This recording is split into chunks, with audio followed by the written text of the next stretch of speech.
Hi guys, ఇవాళ నేను మీకోసం సమ్మర్ స్పెషల్ మ్యాంగో తురుముతో పులిహోర ఎలా చేసుకోవాలో చూపించబోతున్నాను ఫ్రెండ్స్. చాలా ఈజీగా చేసేసుకోవచ్చు ఈ రెసిపీ అనేది. మనకి లెఫ్ట్ ఓవర్ రైస్ ఎప్పుడైనా మిగిలిపోయినా కానీ, లేదంటే ఎక్సెస్ రైస్ అంటే ఎక్కువ మిగిలిపోయినా కానీ, రాత్రి మిగిలిన అన్నం పొద్దున్నే కానీ, లేదు ఫ్రెష్గా పనిమాల దీనికోసం అయినా కానీ రైస్ తీసుకొని కొంచెం ఇలా ఈజీగా ప్రిపేర్ చేసేసుకోవచ్చు.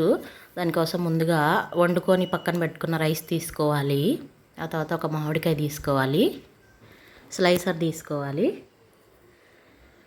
ఈ మామిడికాయ తీసేసుకొని పచ్చి మామిడికాయ ఒకటి చక్కగా పీల్ తీసేసి పెట్టుకోవాలన్నమాట. ఇలాగా పీల్ తీసేసిన మామిడికాయని ఇప్పుడు శుభ్రంగా తురుముకోవాలన్నమాట. అలా ఒక ప్లేట్ తీసుకొని ఆ తురుమే దాంతో పెట్టేసి తురుమేసుకోవాలన్నమాట. మంచిగా తురుమేసుకొని ఆ తురుము చూడండి చక్కగా అలా పక్కన పెట్టేసుకోవాలి. ఇప్పుడు సాల్ట్ అనేది యాడ్ చేసుకోవాలన్నమాట. రైస్లో మనం తగినంత సాల్ట్ యాడ్ చేసేసుకొని తాలింపు పెట్టేసుకోవడమే ఫ్రెండ్స్. చాలా ఈజీగా అయిపోయింది పులిహోర అనేది. నచ్చని వాళ్ళు, తెలియని వాళ్ళు ఎవరుంటారు చెప్పండి. ఎన్నో రకాలుగా చేసుకోవచ్చు పులిహోర అనేది. అందులో ఇది కూడా ఒక రకం అనమాట. సమ్మర్ వచ్చేసిందంటే మ్యాంగోతో చాలా రకాలు చేస్తాం కదా. పోపు కోసం కరివేపాకు, ఇలా పోపు గింజలు, ఉప్పు మిరపకాయలు, శనక్కాయలు తీసేసుకొని చక్కగా బాండీ పెట్టేసుకొని, ఈ తురుము కూడా ఒక పక్కన పెట్టేసుకొని, కొంచెం ఆయిల్ వేసేసుకొని బాండీలో ఆయిల్ హీట్ ఎక్కనివ్వాలి. ఫస్ట్ ఆయిల్ హీట్ ఎక్కిన తర్వాత 1 by 1 యాడ్ చేసుకొని మంచిగా వేపుకొని ఈ పోపు అంతటిని రైస్లోకి చక్కగా కలిపేసుకుంటే టేస్టీ పులిహోర రెడీ అయిపోతుంది. ముందుగా పల్లీలు వేసుకోవాలి, ఎందుకంటే పల్లీలు అనేవి వేగాక మిగిలినవన్నీ వేస్తే సరిపోయిద్ది అనమాట. ముందుగా తాలింపు గింజలు అవి వేసేస్తే ఏంటంటే మాడిపోయిద్ది అనమాట పోపు అనేది. శనక్కాయలు వేగడానికి కొంచెం టైం పట్టిద్ది కాబట్టి మీడియం ఫ్లేమ్లో పెట్టుకొని శనక్కాయలు నిదానంగా వేయించాలి. లేదంటే కనుక పచ్చిగా ఉన్నట్లే ఉంటాయి, శనక్కాయలు అనేవి క్రిస్పీగా రావన్నమాట. మీడియం ఫ్లేమ్లో పెట్టి శనక్కాయ అనేది పగిలేదాకా వేయించాలి ఫ్రెండ్స్. మనకి ఇండికేషన్ అది. శనక్కాయ పగిలిందంటే కనుక శనక్కాయలు వేగిపోయినట్టే. ఇప్పుడు చక్కగా తాలింపు గింజలు కూడా యాడ్ చేసేసుకోండి. తాలింపు గింజలు యాడ్ చేసుకొని ఒక 1 minute కరివేపాకు కూడా యాడ్ చేసేసుకోవాలి.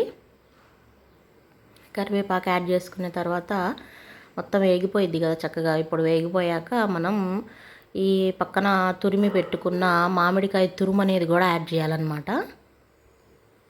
ఎందుకంటే కాస్త కూస్తో ఉన్న పచ్చి వాసన అనేది పోయిద్ది మామిడికాయకి. అలాగే పులిహోరకి వేయించి కొంచెం అలా కలిపితే మరింత రుచి పెరుగుతుందనమాట. అందుకోసం అని చెప్పి అలా చేయాలి. ఒక చిటికెడు పసుపు వేసుకోండి. చాలా సింపుల్ ప్రాసెస్ అండి. పులిహోరలో ఎన్నో రకాలు చేసుకోవచ్చు. సమ్మర్ వచ్చేసిందంటే కనుక ఇంకా చాలా రకాలు చేసుకోవచ్చు. మ్యాంగోతో మ్యాంగో జ్యూస్ అని, మ్యాంగో పులిహోర అని, మ్యాంగో రైస్ అని, మ్యాంగోతో డ్రింక్స్ లాగా కూడా చేసుకోవచ్చు పచ్చి మ్యాంగోతో. ఇప్పుడు మ్యాంగో తురుము కూడా వేసేసాం కదా. మ్యాంగో తురుము కూడా వేసిన తర్వాత ఒక్క నిమిషం దాన్ని పచ్చివాసన పోయేదాకా మంచిగా వేయించాలి. చూడండి ఒక 1 minute అలా మొత్తం ఉడికిపోయి చక్కగా అయిపోయింది. ఇంకా కొంచెం ఒక 1/2 spoon పంచదార వేసుకోవాలి ఫ్రెండ్స్. ఇదే టిప్ అనమాట ఈ రెసిపీకి. టేస్ట్ తెచ్చిద్ది మరింతగా. ఎందుకు అంటే కనుక ఆ పులుపుదనానికి ఈ షుగర్ అనేది యాడ్ చేస్తే పుల్లగా తీయగా చాలా బాగుంటుంది పులిహోర అనేది. ఒక్కసారి ట్రై చేసి చూడండి మీరు కూడా. ఇంక అంతే ఫ్రెండ్స్, అయిపోయింది. చక్కగా ఆ పోపునంతా అన్నంలోకి ఇలా కలిపేసుకొని మంచిగా తిప్పేసుకుంటే ఆహా అద్భుతం అనిపించే పులిహోర రెడీ అయిపోయింది అనమాట. అస్సలకి వంక అనేది పెట్టకుండా తినేస్తారు ఇట్లా చేస్తే కనుక మీరు పులిహోర. రైస్ ఎప్పుడైనా మిగిలిపోయిందనుకోండి, చక్కగా ఈ సమ్మర్ టైంలో మంచిగా ఇలా పులిహోర చేసేసుకోండి. ఇంకా ఎన్నో ఫ్రైడ్ రైస్ లాగా కూడా చేసుకోవచ్చు. చూడండి, చూడడానికే ఎంత అద్భుతంగా ఆహా ఓహో అన్నట్లు ఉందో. మీరు కూడా మీ ఇంట్లో ట్రై చేస్తారా ఏంటి? ఐటెం నచ్చిందా మీకు? రెసిపీ నచ్చిందా? తప్పకుండా ట్రై చేస్తారా? Thank you. మన వీడియోస్ అన్నీ ఇలానే రెగ్యులర్గా చూస్తూ ఉండండి ఫ్రెండ్స్.